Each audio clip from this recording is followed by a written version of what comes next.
మనం నిత్య జీవితంలో ఎన్నో వస్తువులను చూస్తూ ఉంటాం. కొన్ని వస్తువులు మన దగ్గర లేనప్పుడు ఎదుటివారి దగ్గర నుంచి తీసుకుని వాటిని ధరించడం కానీ ఉపయోగించడం కానీ చేస్తూ ఉంటాం. కానీ హిందూ సనాతన ధర్మం ప్రకారం కొన్ని వస్తువులను ఎవరికీ ఇవ్వరాదట. అలాగే ఆ వస్తువులను ఎవరి దగ్గర నుంచి తీసుకుని ఉపయోగించరాదట. అలా చేస్తే అది అధర్మం అవుతుందని, దానివల్ల సకల పాపాలు మనకు అంటుకుంటాయని సనాతన ధర్మంలో చెప్పబడింది. మరి ఏ వస్తువులను ఇవ్వరాదు, అలాగే మరి ఏ వస్తువులను మన ఇతరుల నుంచి తీసుకోరాదు, తదితర విషయాలని ఇప్పుడు ఈ వీడియో ద్వారా మనం తెలుసుకుందాం. సనాతన ధర్మంలోని ఒక శ్లోకం వీటి గురించి తెలుపుతుంది. లేఖిని పుస్తకనారీ ప్రహస్తం నాదీయతే అంటూ పెన్ను పుస్తకం భార్యను ఎవరికీ అప్పుగా ఇవ్వరాదట. అలాగే ఇతరుల నుంచి తీసుకోరాదట. ఒక్క నిమిషం పని కోసం పెన్ ఎవరికైనా ఇచ్చినా లేదా తీసుకున్నా దాన్ని గుర్తుంచుకోవాలి. సనాతన ధర్మంలోని మంచి కర్మలకు కలం ప్రధాన ఆయుధం. మీ కలం ఎవరికైనా ఇస్తే మీ కర్మలను వారికి ఇచ్చినట్లే.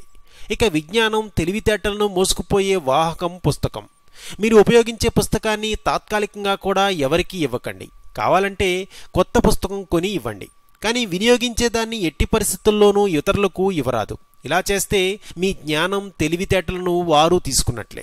ఇక జీవిత భాగస్వామి మీ గౌరవానికి ప్రతిబింబం లాంటిది. పొరపాటున వారిపై మరొకరికి అధికారం ఇచ్చే క్షణంలో మీ జీవితాన్నే కోల్పోతారు. అలాగే ఏదైనా పరిస్థితుల్లో పరాయి వ్యక్తి భాగస్వామిని కూడా కోరుకోవద్దు. ఇక సనాతన ధర్మం ప్రకారం ఉపయోగించే చేతిరుమాలు అత్యంత పవిత్రమైంది. ఇది మీ నుదుటిపై స్వేదం దుమ్మును పారదోలుతుంది. దీన్ని చాలామంది జేబుల్లోనూ పరసల్లోనూ ఉంచుకుంటారు.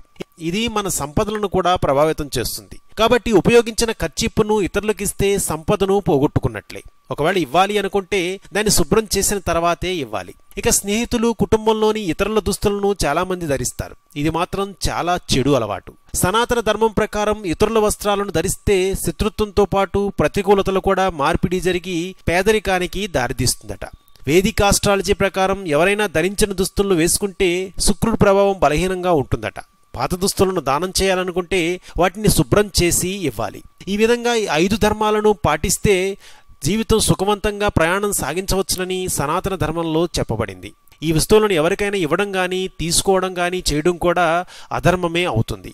మరిన్ని ఆసక్తికర విశేషాల కోసం ప్లీజ్ సబ్స్క్రైబ్ టు రెక్ టీవీ మిస్టరీ.